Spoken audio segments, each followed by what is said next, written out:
Assalamu alaikum wa rahmatullah. Alaikum assalam wa rahmatullah.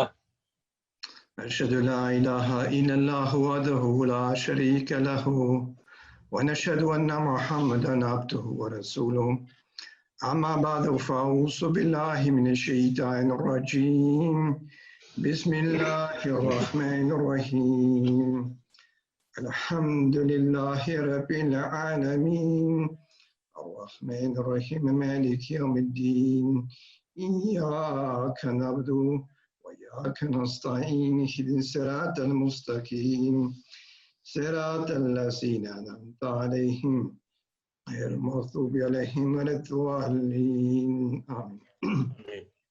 Jazakallah an den Majlis Ansarullah, an das Majlis Ansarullah für die Einladung, dass ich heute eine Ansprache über das Thema des Gebets halten kann. Meine Ansprache sind die Worte des verheißenen Messias, die er in einer Ansprache gesagt hatte, was erschienen ist in Al-Hakam. Das Thema lautet: Sei aufrichtig und entschlossen in den Gebeten. Beten ist wie das Säen von Samen von einem Landwirt. Beim Säen eines Feldes bringt er das Samenkorn in die Erde. Wer kann zu jener Zeit erwarten, dass dieses Samenkorn heranreifen wird. Außerstehende und auch der Landwirt selbst können nicht sehen, dass das Korn in der Erde die Gestalt einer Pflanze annimmt. Aber die Realität ist, dass das Korn innerhalb weniger Tage eine Veränderung durchmacht und die Gestalt einer Pflanze annimmt, bis jene schließlich aus der Erde die Erde hervorsprießt und für jedermann sichtbar wird. Von dem Augenblick an, da das Korn in die Erde getan wurde, hat es sich darauf vorzubereiten begonnen, zu einer Pflanze zu werden. Aber das Auge, das nur Sichtbares erkennen kann, wird sich dessen nicht bewusst, bis ein Spross aus der Erde hervorkam und sichtbar wurde. Ein unwissendes Kind kann in jenem Stadium nicht begreifen, dass es erst zu der dafür vorbestimmten Zeit heranreifen wird. Es wünscht es sofort, heranreifen zu sehen, aber ein intelligenter Landwirt wird die Zeit seines Heranreifens kennen. Er kümmert sich standhaft darum und hegt es, bis die Zeit kommt, da es Früchte trägt und die Frucht heranreift. Desgleichen ist der Fall beim Beten, das auf dieselbe Weise genährt wird und Frucht hervorbringt. Jene, die in Eile sind, ermüden schnell und geben auf. Und jene, die standhaft sind, beharren und erreichen ihr Ziel. Es ist wahr, dass es beim Gebet viele Stufen gibt und die Betenden bringen sich um die Früchte ihrer Gebete ob ihrer Unkenntnis. Sie haben es eilig und können nicht warten, wohingegen es in den Werken Gottes des Allmächtigen Fortschritte gibt. Es geschieht nie, dass ein Mann heute heiratet und ihm morgen ein Kind geboren wird, obwohl Gott allmächtig ist und tun kann, was er immer will. So ist die Befolgung die von ihm bestimmten Gesetze und Systems dennoch erforderlich. In den ersten Stadien der Schwangerschaft ist, wie bei der Aufzucht von Pflanzen, nicht bekannt. 4 Monate lang gibt es keine Gewissheit. Dann bemerkt man eine Veränderung und nach Ablauf der vollen Zeitspanne wird nach großem Leid ein Kind geboren. Die Geburt des Kindes ist auch die Geburt der Mutter. Es ist für einen Mann schwer, sich einen Begriff von den Mühen und Leiden zu machen, die eine Frau während ihrer Schwangerschaft zu erleiden hat. Aber es ist wahr, dass die Ankunft eines Kindes für die Mutter ein neues Leben bedeutet. Sie muss einen Tod akzeptieren, um die Freude zu erleben, ein Kind zu erhalten. Ebenso ist es für einen Betenden erforderlich, dass er sich der Eile entledigen und alle Mühen erdulden und nie glauben sollte, dass das Gebet nicht erhört wird. Schließlich kommt die Zeit, da das Ergebnis des Gebets offenkundig gemacht wird. Das Kind, welches das Ziel ist, wird geboren. Das Gebet sollte bis ein Ergebnis zeitigt bis zum Äußersten fortgeführt werden. Ihr werdet gesehen haben, wie ein Stück Stoff unter einem Vergrößerungsglas gelegt wurde und die Strahlen der Sonne darauf konzentriert wurden und ihre Hitze den Grad erreichen, der den Stoff entzündet. Auf dieselbe Weise ist es erforderlich, dass das Gebet zu einer solchen Stufe gebracht wird, auf das es die Kraft des Verbrennens, der Verfehlung und Enttäuschung entwickelt und den Zweck erfüllt. Wecke einen lauten Ruf in dir, denn sein Wesen ist sehr erhaben. Man muss sehr lange mit dem Gebet beschäftigt sein und dann macht Gott, der Allmächtige, das Ergebnis offenkundig. Meine Erfahrung, die von der Erfahrung der Rechtschaffenen der Vergangenheit bestätigt wird, ist, dass Hoffnung auf Erfolg besteht. Wenn sehr lange Stille herrscht, gibt es aber eine schnelle Antwort, dann wird der Zweck wahrscheinlich nicht erfüllt werden. Wenn ein Bettler zu jemandem geht und ihn mit Demut und Eifer anbettelt und sich selbst, wenn er gerügt wird, nicht von der Stelle bewegt, mit seinen Bitten fortfährt, dann gibt der Angebettelte dem Bettler schließlich trotz seines Geizes etwas. Sollte ein Betender also nicht auch mindestens so viel Standhaftigkeit besitzen wie ein gewöhnlicher Bettler? Wenn Gott, der Allmächtige, der wohltätig ist und Majestät besitzt, sieht, dass ein demütiger Diener sich sehr lange vor seiner Schwelle niedergeworfen hat, führt er ihn zu keinem schlechten Ende.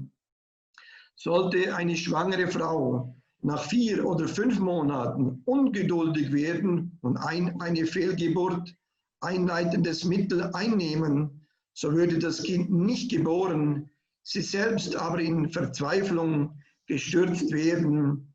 Deswegen erlebt einer, der vorzeitig in Eile ist, nur Verlust und bringt seinen Glauben in Gefahr. In diesem Zustand werden einige Leute zu Atheisten. Es gab einen Tischler in unserem Dorf, dessen Frau erkrankte und dann starb.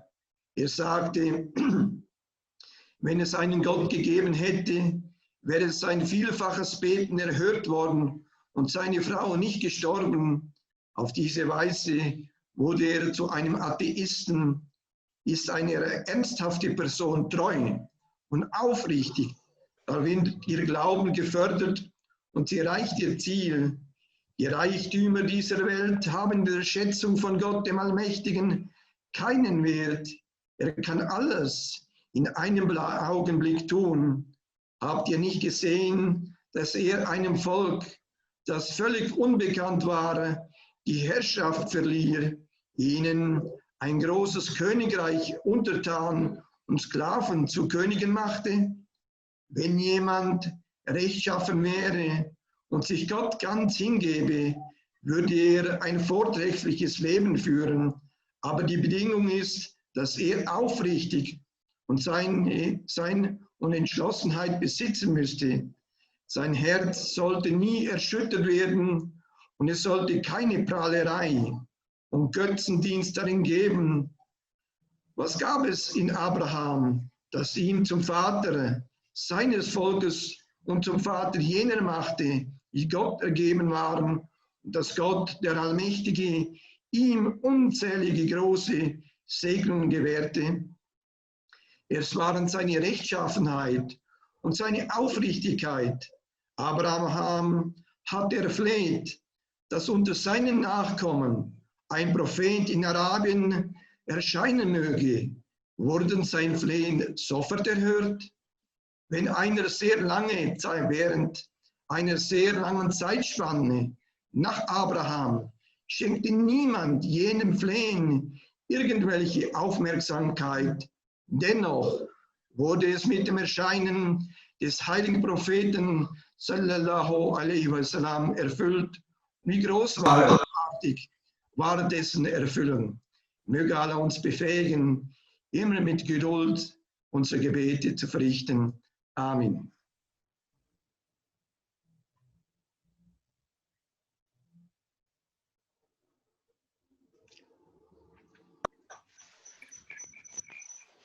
Auzubillahiminash-shaytanir-rajim. Bismillahir-rahmanir-rahim. اب امیر صاحب نے جو خطاب فرمایا اس کا اردو ترجمہ پیش کیا جائے گا. امیر صاحب نے پہلے تو صدر مجلس انصار اللہ کا شکریہ ادا کیا کہ انہوں نے ان کو یہ موقع دیا اس بابرکت پروگرام میں شرکت کرنے کا. اس کے ساتھ نیشنل امیر صاحب نے حضرت اقدس مسیح موعود علیہ السلام نے جو خطاب 15 جنوری 1903 میں فرمایا تھا وہ اس کا ترجمہ آپ کے سامنے رکھا. حضرت اقدس مسیح موعود علیہ السلام دعا کے موضوع پر فرماتے ہیں، دعا کی ایسی ہی حالت ہے جیسے ایک زمیندار باہر جا کر اپنے کھیت میں ایک بیج بوتا ہے. اب ظاہر تو یہ حالت ہے کہ اس نے اچھے بھلے اناج کو مٹی کے نیچے دبا دیا۔ اس وقت کوئی کیا سمجھ سکتا ہے کہ یہ دانہ ایک عمدہ درخت کی صورت میں نشو و نما پا کر پھل لائے گا؟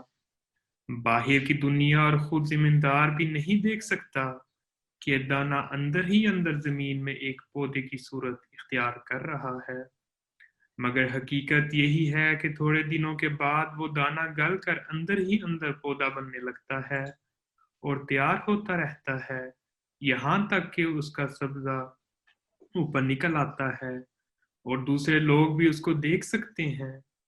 اب دیکھو، وہ دانہ جس وقت سے زمین کے نیچے ڈالا گیا تھا، دراصل اسی اشاع سے وہ پودا بننے کی تیاری کرنے لگ گیا تھا، مگر ظاہری نگاہ اس سے کوئی خبر نہیں رکھتی۔ اور اب جب کہ اس کا سبزہ باہر نکل آیا تو سب نے دیکھ لیا، لیکن ایک نادان بچہ اس وقت یہ نہیں سمجھ سکتا کہ اس کو اپنے وقت پر پھل لگے گا۔ وہ یہ چاہتا ہے کہ کیوں اسی وقت اس کو پھل نہیں لگتا، مگر عقل مند زمیندار خوب سمجھتا ہے کہ اس کے پھل کا کون سا موقع ہے۔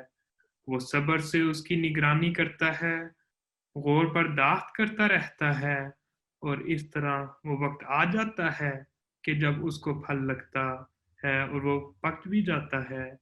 یہی حضرت مسیح موعود علیہ السلام فرماتے ہیں، یہی حال دعا کا ہے۔ اس طرح دعا نشو و نما پاتی ہے اور مسمر بثمرات ہوتی ہے۔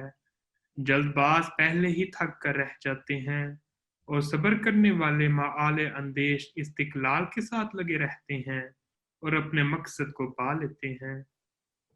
حضور فرماتے ہیں، یہ سچی بات ہے کہ دعا میں بڑے بڑے مراحل اور مراتب جن کی ناواقفیت کی وجہ سے دعا کرنے والے اپنے ہاتھ سے محروم ہو جاتے ہیں۔ ان کو ایک جلدی لگ جاتی ہے اور وہ صبر نہیں کر سکتے، حالانکہ خدا تعالیٰ کے کاموں میں ایک تدریج ہوتی ہے۔ دیکھو، یہ کبھی نہیں ہوتا کہ آج انسان شادی کرے تو کل کو اس کے گھر بچہ پیدا ہو جاوے، حالانکہ وہ قادر ہے، جو چاہے کر سکتا ہے، مگر جو قانون و نظام اس نے مقرر کر دیا ہے وہ ضروری ہے۔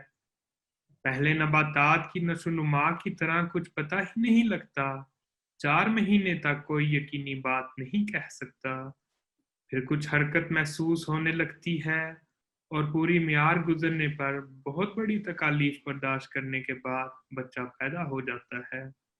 بچے کا پیدا ہونا ماں کا بھی ساتھ ہی پیدا ہونا ہوتا ہے۔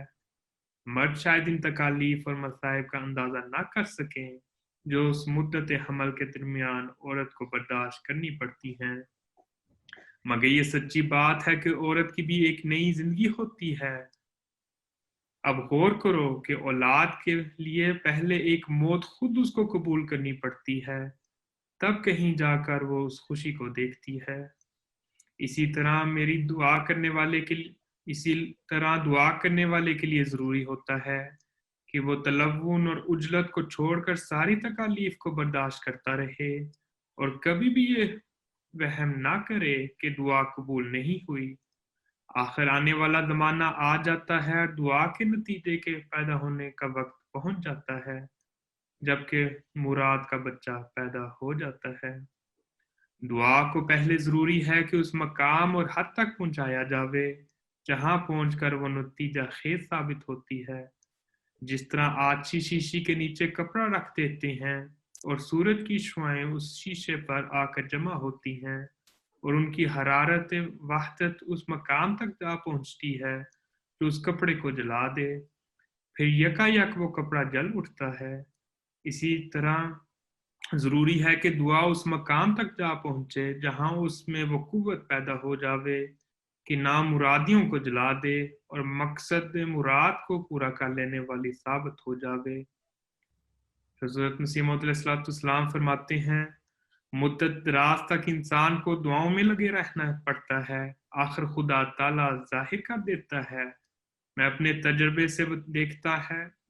تجربے سے دیکھا ہے، اور گزشتہ راست بازوں کا تجربہ بھی اس پر شہادت دیتا ہے کہ اگر کسی معاملے میں دیر تک خاموشی کرے تو کامیابی کی امید ہوتی ہے، لیکن جس امر میں جلد جواب مل جاتا ہے وہ ہونے والا نہیں ہوتا۔ عام طور پر ہم دنیا میں دیکھتے ہیں کہ ایک سائل جب کسی دروازے پر مانگنے کے لیے جاتا ہے اور نہایت عاجزی اور اضطراب سے مانگتا ہے اور کچھ دیر تک جھڑکیاں کھا کر بھی اپنی جگہ سے نہیں ہٹتا اور سوال کیے ہی جاتا ہے تو آخر اس کو بھی کچھ شرم آ ہی جاتی ہے، خواہ کتنا ہی بخیل کیوں نہ ہو، پھر کچھ نہ کچھ سائل کو دے ہی دیتا ہے۔ تو کیا دعا کرنے والے کو کم از کم ایک معمولی سائل جتنا استقلال بھی نہیں ہونا چاہیے؟ اور خدا تعالیٰ جو کریم ہے اور حیا رکھتا ہے، جب دیکھتا ہے کہ اس کا عاجز بندہ ایک عرصے سے اس کے آستانے پر گرا ہوا ہے تو کبھی اس کا انجام بد نہیں کرتا۔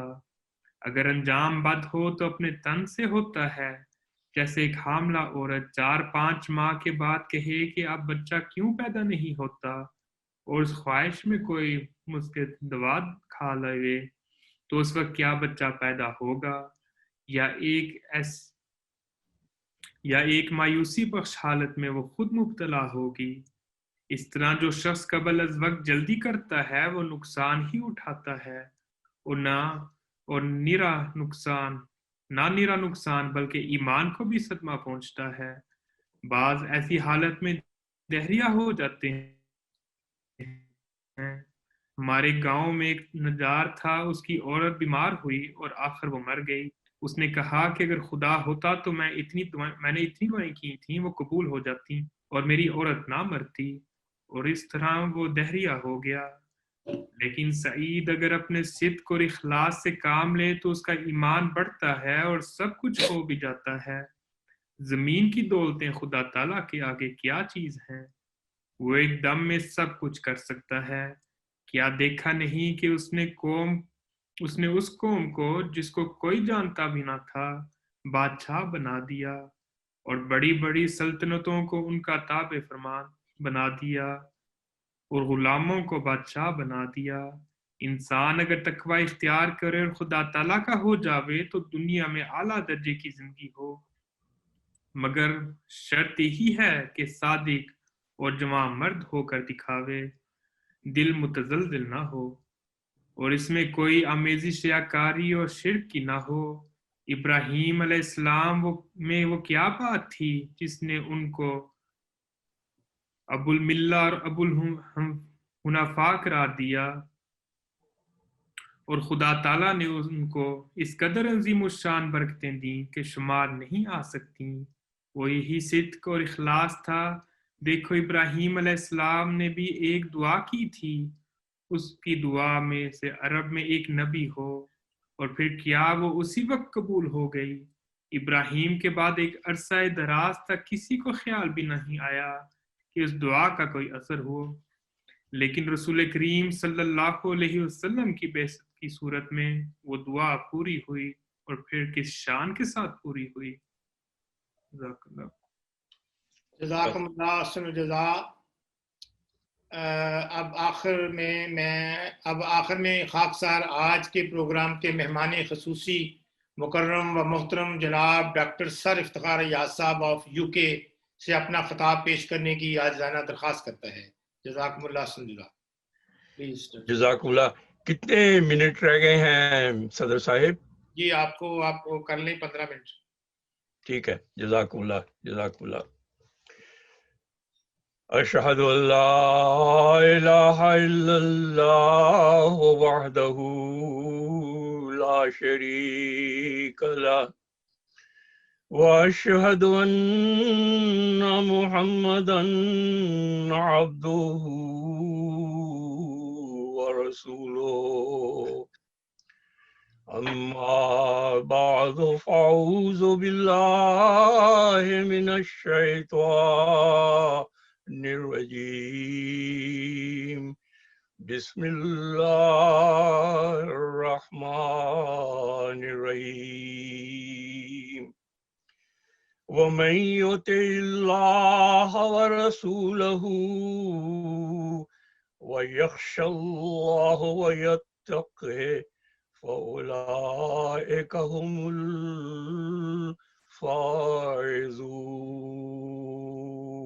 الفائزون۔ What a great honor for me to join you in today's historic program. The very first words that I have is that Allah bless this initiative immensely and make it so successful that it becomes a matchless, exemplary program for the rest of the world. First of all, I started to speak in English because I wanted to say these words so that Amir Sahib can understand, because first and foremost, he is the one who deserves our Mubarakbad, our congratulations, because he is the head, the Amir of the Jamaat of Switzerland. And obviously, Majlis Ansarullah Switzerland is inspired not only by his wise teaching and instructions, but also by his inspiration and leadership. So Allah bless him with very long life and bless his efforts to continue to raise the levels and standards of Jamaat Ahmadiyya, particularly Ansarullah in Switzerland.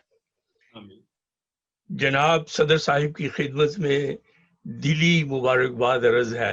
ایک بہت بڑی کامیابی ہے، ایک تاریخی کامیابی نہیں بلکہ عالمی سطح پر بھی ایک کامیابی ہے، کیونکہ آج تک کسی مجلس انصار اللہ کو دنیا کے کسی حصہ میں بھی اس قسم کا پروگرام جو ہے اس کو جاری کرنے کی توفیق نہیں ملی. لیکن اس کے ساتھ میں یہ کہنا چاہتا ہوں سارے انصار بھائیوں کو، خاص طور پہ سوئٹزرلینڈ کے، کہ یہ جو عظیم قدم آپ نے اٹھایا ہے اور یہ جو عظیم کامیابی آپ نے حاصل کی ہے، اس کے ساتھ آپ کی ذمہ داریوں میں بہت زیادہ اضافہ ہو جاتا ہے. جب آپ نے ایک قدم اٹھایا ہے کہ آپ تربیتی فورمز کریں گے جو ساری دنیا کے لیے ہوں گے، تو آپ کی آواز جو ہے وہ ساری دنیا کے کناروں تک پہنچے گی، اور اس وقت پہنچ رہی ہے یوٹیوب کے ذریعہ. لیکن یہ جو کام ہے، یہ جو دنیا میں تبدیلیاں لے کے آنی ہیں، یہ جو دنیا میں پیغام پہنچانے ہیں، یہ صرف الفاظ تک ہی محدود نہیں ہو سکتے. ان میں سب سے جو بڑی چیز ہے وہ انسان کا عمل ہے. تو اگر ہم نے یہ قدم اٹھایا ہے کہ ہم نے ساری دنیا کے انصار اور جماعتوں کی تربیت کو بہتر بنانا ہے، تو سب سے پہلے تو اپنے گریبان میں جھانکنے کی ضرورت ہے کہ ہماری اپنی تربیت کا جو معیار ہے وہ کس لیول پہ پہنچا ہوا ہے اور ہماری کیا کمزوریاں ہیں. ہماری جو محبت، اتفاق اور اطاعت کے جو ہمارے معیار ہیں وہ کہاں پہنچے ہوئے ہیں اور کہاں ہونے چاہیے ہمارے پیارے امام کی توقع کے مطابق. تو اس سلسلہ میں یہ خاص طور پر شروع میں ہی میں عرض کرنا چاہتا ہوں کہ اس مبارکباد کے ساتھ یہ بھی ضروری کہنا ہے کہ سارے جو انصار اللہ کے خاص طور پہ عاملہ کے ممبرز ہیں وہ اس کام کو اپنے کندھوں پہ بڑی ذمہ داری کے ساتھ اٹھائیں، اور سب سے پہلے دیکھیں کہ وہ اپنی ذمہ داریوں کو کیسے نبھا رہے ہیں. صدر صاحب کے جو احکام ہیں انصار اللہ کی خدمتوں کے بارے میں، یا امیر صاحب کے جو احکام ہیں جماعت کی خدمتوں کے بارے میں، ان پر کتنا عمل ہو رہا ہے، کیسے عمل ہو رہا ہے، میں کتنا وقت دے رہا ہوں، میرے دل میں کتنی امنگ اور تمنا اور میرے دل میں کتنی خواہش ہے کہ میں وہ سب کام جو ہیں وہ ایسے طریق پہ کر سکوں کہ ان کی کوئی مثال نظر آئے.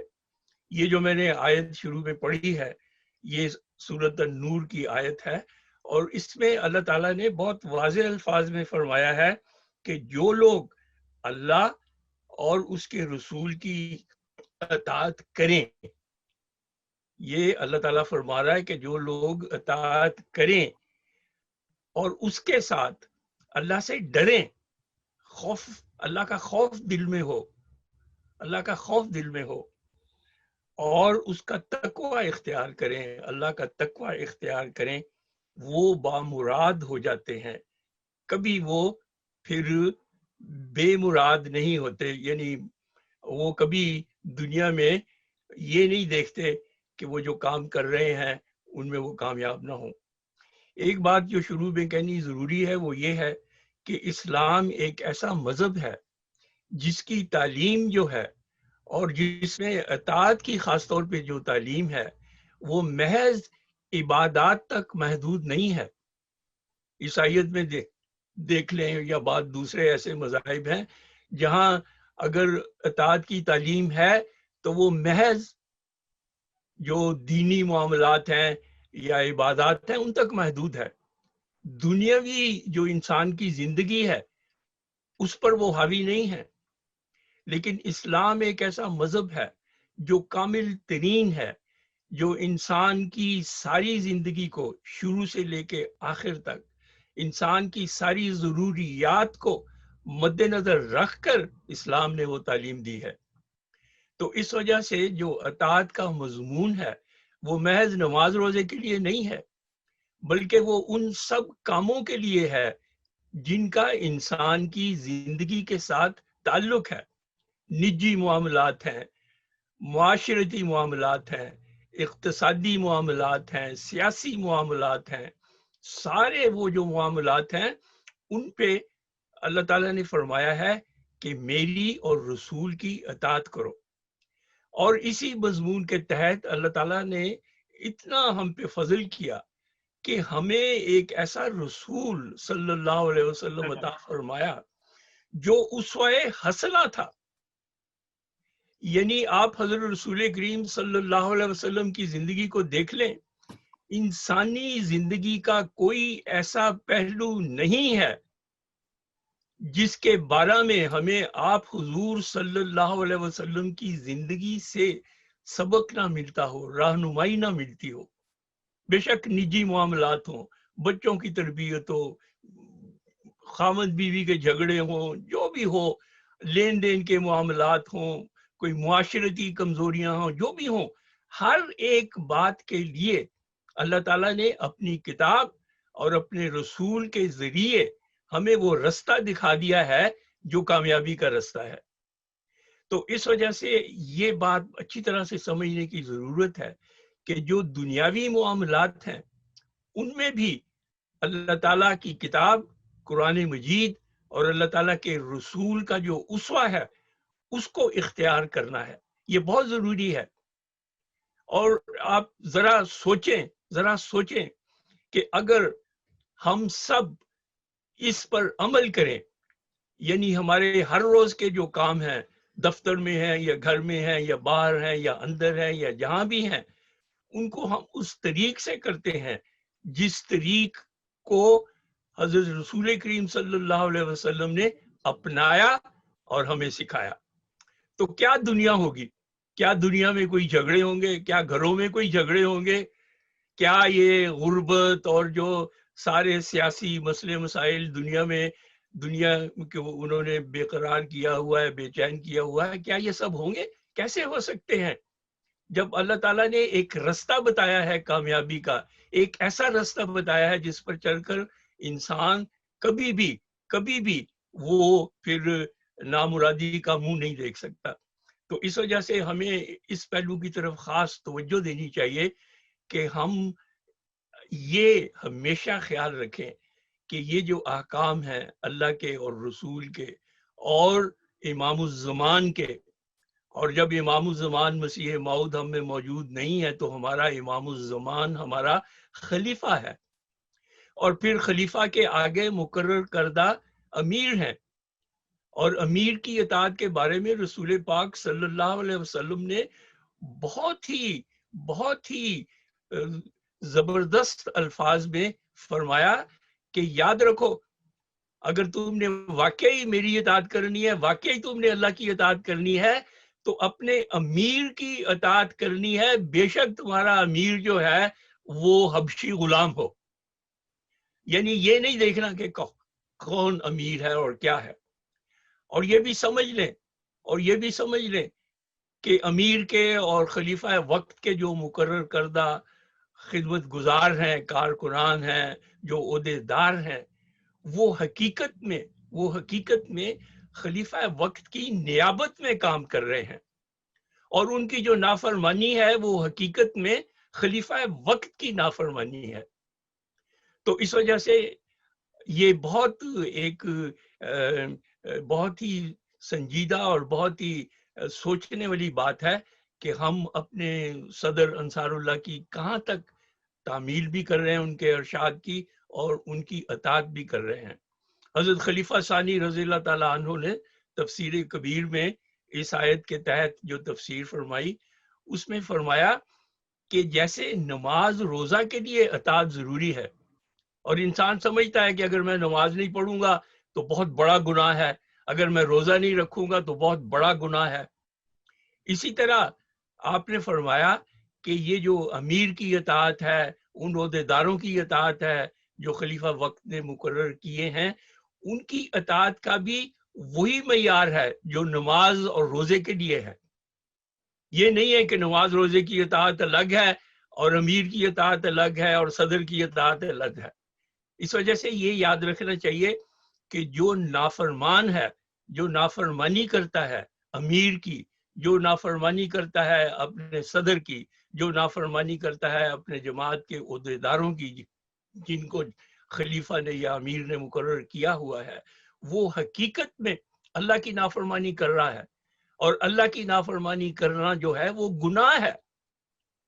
تو یہ سمجھنے والی بات ہے کہ اگر ہم یہ اطاعت نہیں کر رہے تو حقیقت میں ایک گناہ ہے جو ہم پر پڑتا ہے اور اس کی سزا ہے۔ تو اس وجہ سے ہمیں ان چیزوں کو بڑی سنجیدگی سے لینا چاہیے اور اپنے ذہن میں سوچنا چاہیے کہ ہم کہاں ہیں، کون ہیں، ہماری ذمہ داریاں کیا ہیں اور ہم نے کیا کرنا ہے۔ حضرت مسلم موعود رضی اللہ تعالیٰ عنہ نے شروع میں ہی فرمایا کہ انصار اللہ کی جو تنظیم ہے در حقیقت اسی غرض کے لیے کی گئی ہے کہ آپ لوگ خدمت دین کا پاک اور بے لوث جذبہ اپنے اندر زندہ رکھیں، اور وہ امانت جسے آپ نے اپنے بچپن اور جوانی میں سنبھالا اور اسے ہر قسم کے خطرات سے محفوظ رکھا، اس کی اب پہلے سے بھی زیادہ نگہداشت کریں، اور اپنے بچوں اور نوجوانوں کو بھی اپنے قدم بقدم چلانے کی کوشش کریں۔ تو اصل میں کہنے کا یہ مطلب ہے کہ جب انصار اللہ کی عمر کو پہنچتے ہیں تو وہ سیکھنے کا دور نہیں ہوتا، وہ سکھانے کا دور ہوتا ہے۔ وہ سیکھنے کا دور نہیں ہوتا، وہ سکھانے کا دور ہوتا ہے۔ ایک بہت بڑی ذمہ داری ہے کہ اگلی نسل کی ہم نے تربیت کرنی ہے، اگلی نسل کا جو تعلیمی معیار ہے اس کو ہم نے تسلی بخش بنانا ہے، تاکہ ہم ایسے لوگ اپنے بعد چھوڑ کے جائیں جو صحیح طور پر ہمارے جانشین ہوں، اور نہ صرف وہ اسلام احمدیت کا پیغام دنیا کے کناروں تک پہنچانے والے ہوں، بلکہ وہ مثالی ماڈلز ہوں اسلام کی تعلیم کے۔ تو اس طرح سے ہر ایک جو ناصر ہے اس کو اسلامی تعلیم، احمدیت کی تعلیم، تربیت، ان چیزوں کا ماڈل بننے کی ضرورت ہے۔ ہر ایک ناصر جو ہے وہ اپنی جماعت میں ایک روشنی کا مینار بنے، تاکہ اس کی روشنی سے پھر باقی جو جماعت ہے، خدام ہے، اطفال ہیں، لجنہ ہے، وہ سارے وہ چیزیں سیکھیں جن کے سیکھنے سے ہی انسان صحیح رنگ میں مسلمان اور احمدی بن سکتا ہے۔ تو یہ چیزیں جو ہیں یہ بہت اہم ہیں۔ تو یہاں پر ہم اپنے آپ کو مبارک کا مستحق سمجھتے ہیں اور سمجھنا چاہیے، کیونکہ یہ ایک بہت بڑی سعادت، ایک بہت بڑی خدمت ہے جس کی اللہ نے ہمیں توفیق دی ہے۔ وہاں ہمیں اپنے جو فرائض ہیں ان کی طرف زیادہ توجہ دینی چاہیے۔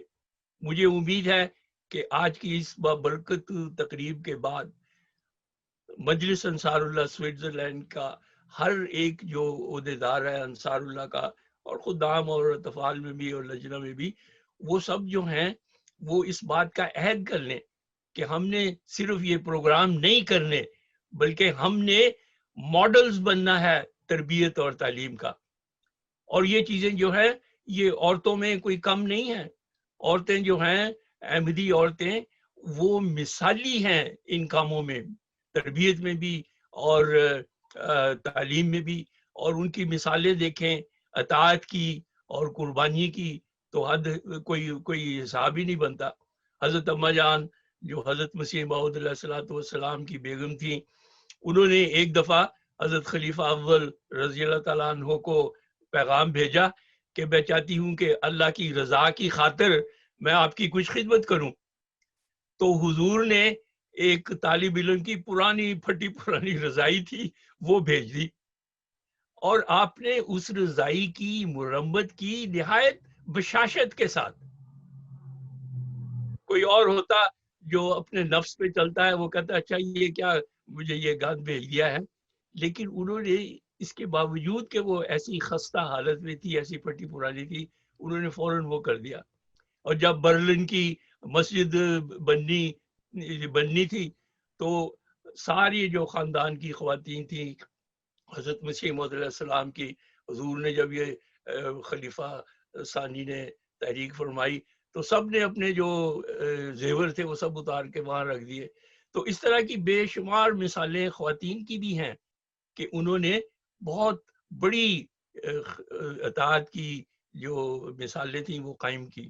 تو آخر میں یہ کہنا چاہتا ہوں, آپ کو پتہ ہی ہے ہمارے پاس اتنا وقت نہیں ہے, تو انشاءاللہ یہ باتیں پھر اللہ موقع دے گا تو کریں گے. آخر میں یہ کہنا چاہتا ہوں کہ انسان کی سب سے بڑی جو کمزوری ہے, سب سے جو بڑی کمزوری ہے وہ یہ ہے کہ وہ بجائے خدا اور رسول اور امیر اور اس کے قائم کردہ عہدے داروں کے اپنے نفس کی اطاعت کرتا ہے. تو اسی وجہ سے حضرت مسیح موعود علیہ الصلوۃ والسلام نے فرمایا کہ سب سے پہلے جو بڑی چیلنج ہے آپ کے لیے وہ یہ ہے کہ اپنے نفس کو کچل دے, ختم کر دے اپنے نفس کو. حضرت خلیفہ اول رضی اللہ تعالیٰ عنہ نے کیا خوب فرمایا کہ جب آپ بیعت کر لیتے ہو تو اطاعت کی جو روح ہے وہ ایسے ہے کہ اپنے آپ کو ایسے بنا لو جیسے میت غسال کے ہاتھ میں ہوتی ہے. یعنی وہ میت جو ہے وہ کچھ کر ہی نہیں سکتی, جو غسال کرے وہ کرے. تو اسی طرح آپ نے فرمایا کہ انسان ایسا ہو جائے کہ جو اللہ کرائے, جو اس کا رسول کرائے, جو اس کا امیر کرائے, جو امیر کے کردہ مقرر کردہ جو عہدیدار ہیں وہ کرائیں, بس ادھر کریں تو ادھر ہو جاؤ, ادھر کریں تو ادھر ہو جاؤ. یعنی ایسا جذبہ ہو کہ انسان اپنے آپ کو اس اطاعت میں فنا کر دے, اس کا نفس جو ہے وہ اس کو بالکل کچل دے, اس کی بالکل سننی نہیں نہ ماننی ہے. تو اصل میں جو پھسلتے ہیں اطاعت کی روح سے وہ اسی وجہ سے پھسلتے ہیں کہ وہ اپنے نفس کو قابو نہیں کر سکتے, اپنے نفس کی وہ نیچے آ جاتے ہیں, اس کے تحت آ جاتے ہیں. تو یہ چیزیں جو ہیں یہ بہت اہمیت رکھتی ہیں, اور آپ کو ماشاءاللہ اس مضمون کا بہت اچھی طرح سے پتہ ہونا چاہیے. اور ہر ایک جو ناصر ہے اس کو چاہیے کہ وہ اپنے میدان میں پوری کوشش کرے, کیونکہ جب تک اطاعت کا جذبہ نہیں ہوگا, اطاعت کے معیار بلند نہیں ہوں گے اور کچھ بھی نہیں ہو سکتا, کیونکہ یہ جڑ ہے ساری نیکیوں کی, ساری کامیابیوں کی. اور انسان نہ دین میں کامیاب ہو سکتا ہے نہ دنیا میں کامیاب ہو سکتا ہے. تو اس وجہ سے یہ اطاعت کا سبق سب کو صرف سکھانے کی ضرورت نہیں ہے, بلکہ اطاعت کے معیار بلند سے بلند ترین کرنے کی ضرورت ہے. اور اللہ تعالی ہمیں سب کو اس کی توفیق عطا فرمائے, کیونکہ یہی ایک رستہ ہے جس سے ہم اپنے پیارے خلیفہ حضرت امیر المومنین ایّد اللہ تعالیٰ بنصر العزیز کے سلطان نصیر بن سکتے ہیں, اور اپنی جماعت کے امیر کے بھی سلطان نصیر بن سکتے ہیں, اور اپنے صدر کے بھی سلطان نصیر بن سکتے ہیں.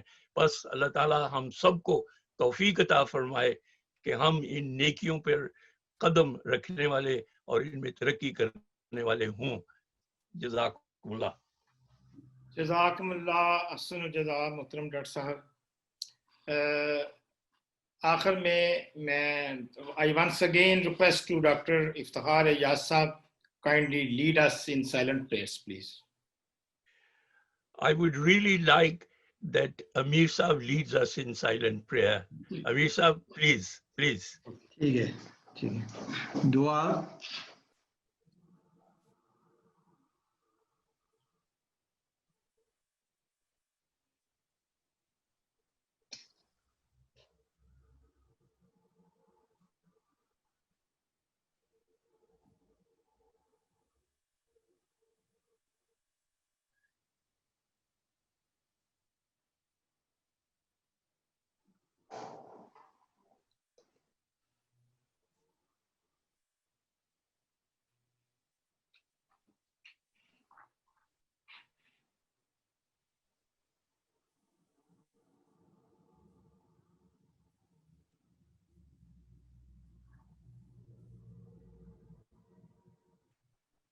آمین.